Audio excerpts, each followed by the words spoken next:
ડાંગની બારીપાડા પ્રાથમિક શાળાએ ગુણોત્સવમાં મેળવ્યો એ ગ્રેડ. ડાંગ જિલ્લાના સાપુતારા નજીક આવેલી બારીપાડા સરકારી પ્રાથમિક શાળા ગુણવત્તાયુક્ત શિક્ષણનું ઉત્તમ ઉદાહરણ બની છે. શાળાએ ગુણોત્સવમાં એ ગ્રેડ પ્રાપ્ત કર્યો છે તેમજ 100% નામાંકન અને 0 ડ્રોપ આઉટ જેવી નોંધપાત્ર સિદ્ધિ હાંસલ કરી છે.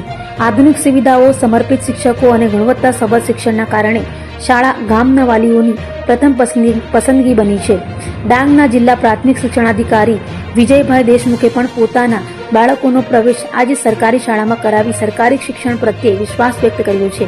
શાળાના આચાર્ય અને શિક્ષકોના સંયુક્ત પ્રયાસોથી વિદ્યાર્થીઓ શૈક્ષણિક તેમજ સ્પર્ધાત્મક પરીક્ષાઓમાં પણ સારું પ્રદર્શન કરી રહ્યા છે, જેના કારણે બારીપાડા પ્રાથમિક શાળા સમગ્ર જિલ્લામાં પ્રેરણાદાયી મોડેલ તરીકે ઉભરી આવી છે.